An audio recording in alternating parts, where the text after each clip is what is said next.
time for One Shot Challenge Street Edition. Not sure why I said it that way, I just chose to. You can see the setup here. Very, very, very conservative to try to get this McLaren to cooperate around the track. Basically, we just dial in as much understeer as we possibly can, and then try and deal with the inevitable remaining oversteer. Because this thing loves to oversteer. This first lap we can always take a little bit easy, just because it's always a throwaway lap. With the fact that the AI never gets you up to speed correctly, so we sort of use it to figure out our points, our brake points, our acceleration points, our turning speeds, all of that good stuff.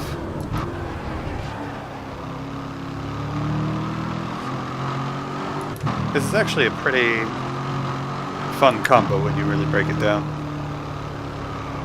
Barcelona doesn't usually get as much play as some of the other street tracks, but it's actually a pretty fun version once you're used to some of the variants. But it's a really, really tough track at the same time.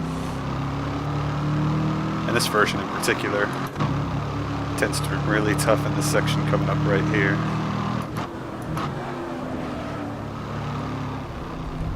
These back and forth chicanes are never simple. Just flick the car around here.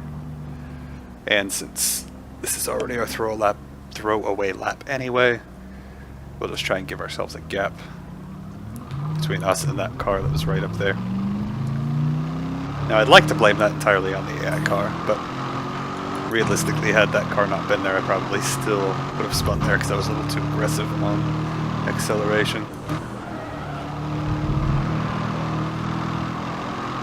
This is just a tough beast of a car to control, really, when it comes down to it.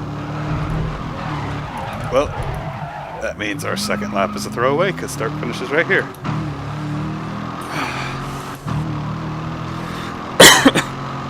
I love how so many times I tell it not to do ghosts, and it still does ghosts. This game has a problem listening sometimes.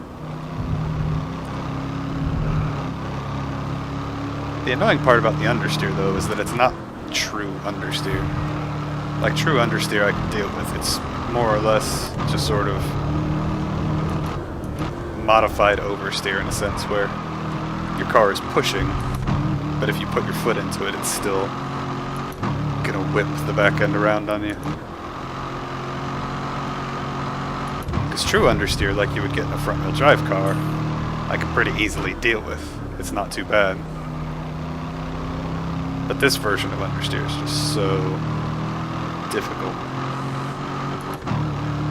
to deal with in any way, shape, or form.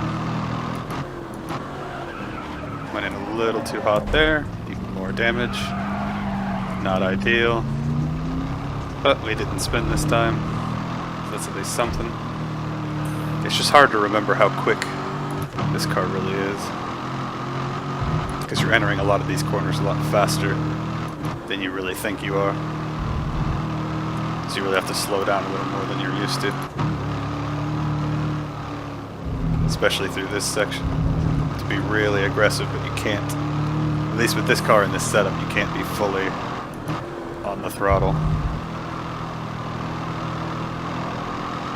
until you're pretty far through that corner.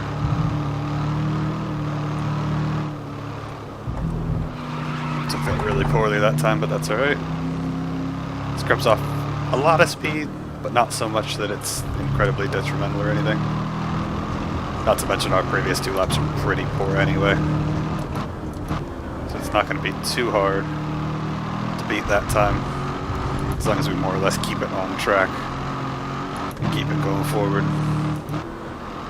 Little dab of the brakes to make sure I stay inside here this time.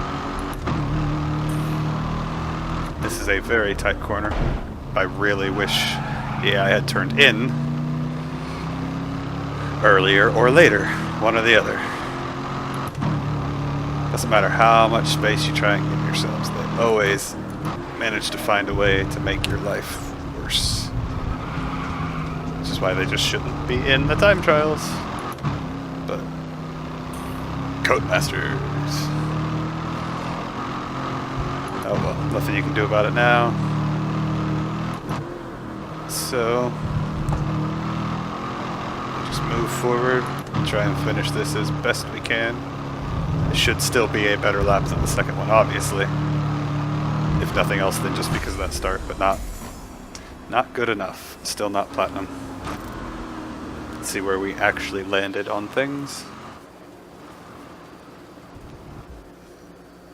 Way below platinum. That is surprisingly poor, but again, sometimes it happens with one-shots.